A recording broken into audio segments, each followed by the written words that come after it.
Welcome back, everyone. Hold on to your seats because Prince Harry and Meghan Markle are back in the headlines, and the drama is real. Literally, massive thunderstorms rolled through Sydney during the opening of the Invictus Games. But the storm outside is nothing compared to the storm surrounding the Duke and Duchess of Sussex. Meghan is reportedly planning her royal comeback, yet the palace and public alike seem unenthusiastic. If we're honest, nobody really wants her back in the fold.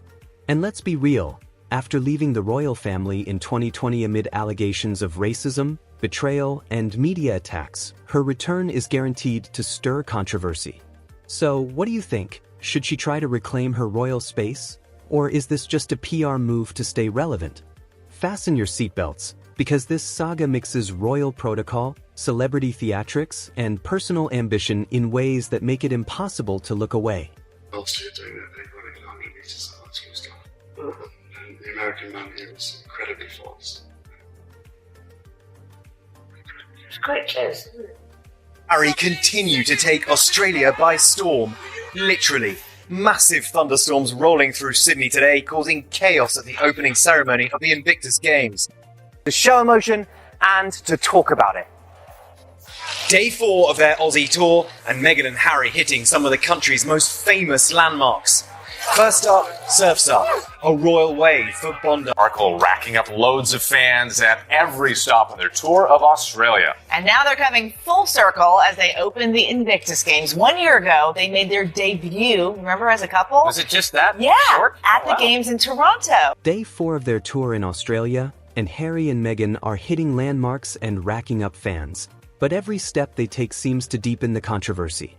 Surfing at Bondi, opening ceremonies, engaging with fans, it all paints a picture of modern royalty meeting celebrity culture head-on. But while they charm the public, the monarchy quietly watches, concerned about the institution's image. What was meant to be a simple celebration of unity and service has turned into years of scandal, controversies, and headline-grabbing moments. Their actions dominate media coverage, often overshadowing the monarchy's charitable work. And the question lingers, can centuries-old institutions survive when fame, media spectacle, and personal branding collide so dramatically?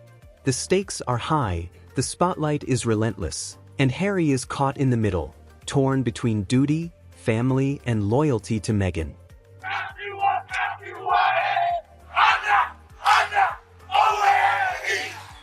Meghan Markle. Now, we haven't seen Meghan for many, many months.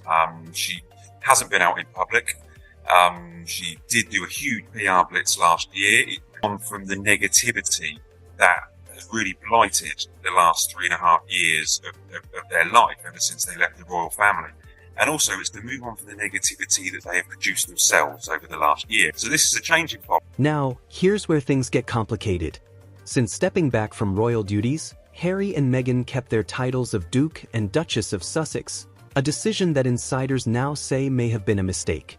Once a mark of responsibility and prestige, these titles have reportedly been treated more like marketing tools than symbols of duty. Meghan hasn't been consistently visible, yet each media appearance is analyzed, dissected, and often criticized. The palace reportedly struggles to manage the fallout, as every action of the Sussexes seems to overshadow centuries-old traditions. Meghan wants the benefits without the burdens, and Harry seems caught between supporting his wife and preserving his legacy. So, audience, ask yourself, at what point does influence tip into spectacle? And can the monarchy reclaim its narrative when fame, media strategy, and royal titles collide in such a public way? You brand this fun, this light, this happy Meghan, hand in hand with her loving husband, at a cause that everybody, obviously, particularly the Invictus Games with all the wounded soldiers, this is a cause that many people will have sympathy for. So putting her here front and centre, no negativity, then it really does help her brand as they move her forwards to relaunch her at the end of the year. This is the most engaged that I've seen Prince Harry for many years. Turning to the Invictus Games, the event Prince Harry founded to honor veterans and servicemen, Meghan reportedly sees another opportunity. She's hand-in-hand with Harry, positioned front and center, appearing engaged, smiling, and charming. On the surface, it's a feel-good, high-profile charitable event, but insiders claim it's also a strategic move to elevate her profile and relaunch her brand at the end of the year. Veterans and media sources suggest that Meghan's attention to appearances sometimes overshadows the event's original mission, turning service into spectacle. Every handshake, every speech, every outfit is scrutinized, and not always positively. Some insiders even claim that while she appears heartfelt, her gestures can come off as performative or self-serving. The real question is, does intention matter when the optics dominate public perception? And will this strategic visibility help her, or hurt the cause she's supposed to champion? Because Meghan's with him, but it also may be because he enjoys these kind of events. We've had Grumpy Harry for so many years, okay? We've had Grumpy, Whingy, Moany Harry. Now we have and that the cameras are on them. This is a new version of Harry and Meghan, definitely a new version of Meghan, far more relaxed.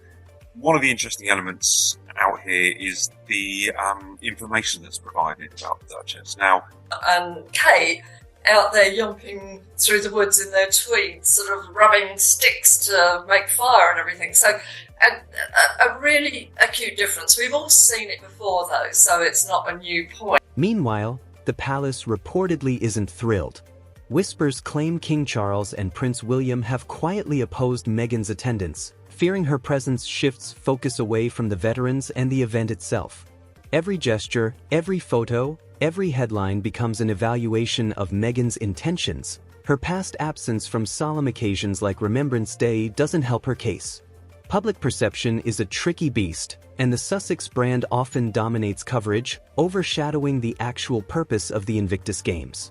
Even Harry's own efforts risk being reframed as part of a media narrative rather than genuine service. It's a delicate balance. The public wants inspiration, the palace wants decorum, and the Sussexes want influence. So, what's really at play here?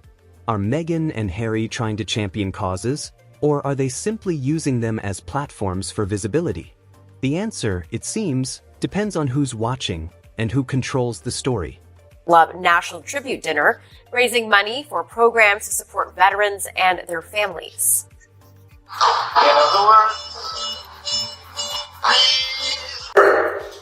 The devotion to those who serve is something that Canada embodies like no other nation. The Duke of Sussex is in Toronto for the True Patriot Love National Tribute Dinner. The times before, and it's always a thrill to have him back here. Prince Harry, who is a veteran himself, has worked closely with the foundation, helping bring the Invictus Games to Canada and continuing his mission to support those who serve long after the uniform comes off. For the last couple of days, we've seen his connection to the community. Yesterday, Add another layer, Harry's recent trip to Canada, coinciding suspiciously with William being in Brazil, created another media frenzy.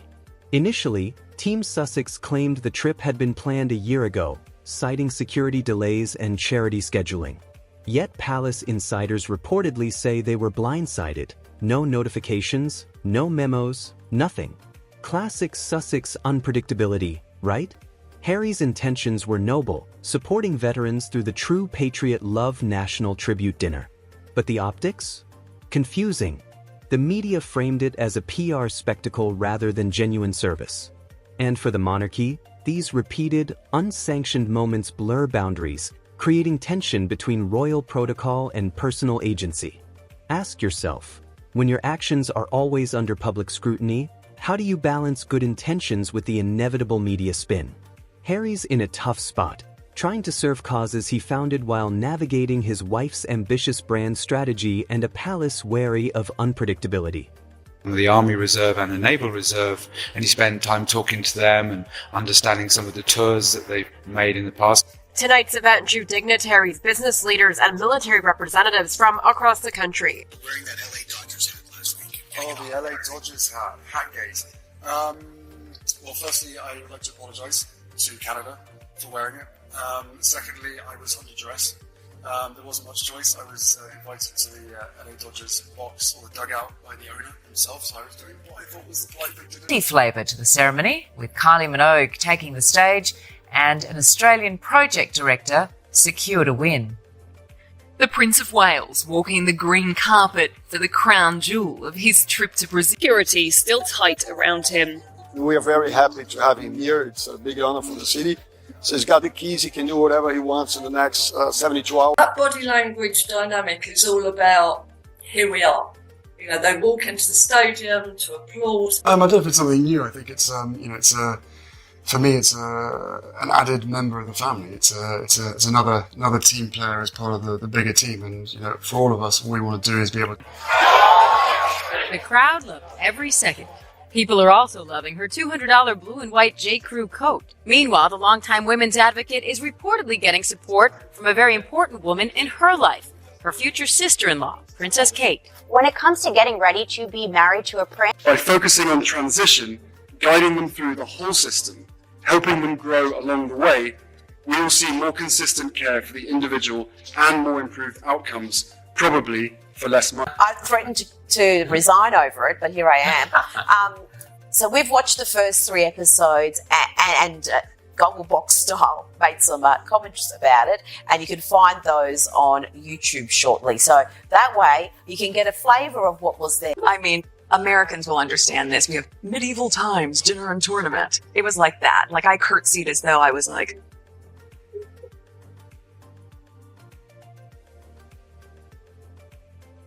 Pleasure to meet you, Your Majesty. Like, was that okay? I mean, really? Never mind her and that cringe performance. Behind the headlines, the personal toll is clear. Harry built the Invictus Games from the ground up, a deeply personal project to honor veterans and their resilience. But with Meghan's high-profile involvement, some argue the focus has shifted from service to spectacle. Every outfit, every public interaction, every photo becomes fodder for media debate. And Harry? He's caught in the middle, torn between the institution he once belonged to, the brother he once cherished, and a wife whose ambitions have reshaped his world. The stakes are human as much as they are royal. A marriage under public scrutiny, a legacy being challenged, and a charitable initiative now entwined with celebrity branding. Sources even suggest tension between Harry and Meghan as palace opposition grows. The golden couple's narrative is no longer just theirs, it's everyone's story to analyze, judge, and discuss. What would you do if your personal and public lives collided in such a relentless spotlight?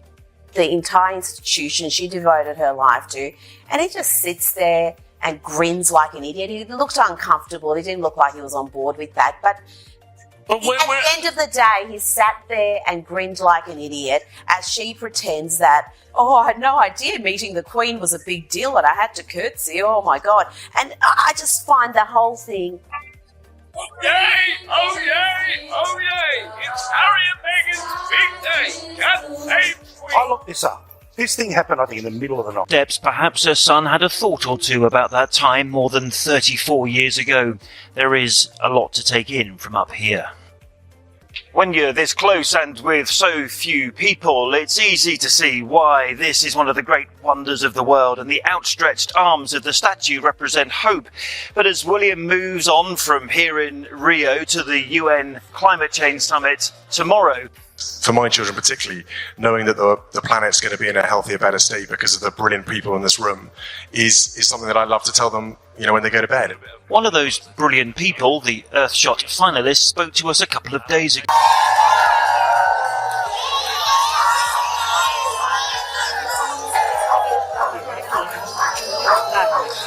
And Meghan actually winning the award. What's happened here? So it's a mental health charity. I'm actually not going to name it because I think the reason that they are giving this award to Harry and Meghan is to get attention on them. So if you say that my guys will be disappointed, all that training that you've done as a group, you know each other, how each other works, you know when someone's grumpy without having to ask them, etc., etc. So we break up this cohesive group at exactly the wrong... Forward during these conversations and the deliberations. End of 2019 was the last one that I was given. The whole point of that is to have a board, a risk assessment, a separate board from RABEC that considers all of the facts and all the circumstances. So, what's the takeaway from this sprawling saga?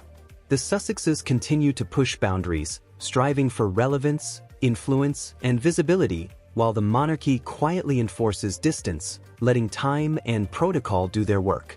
Invitations dry up, influence wanes, and the narrative slowly shifts away from Harry and Meghan.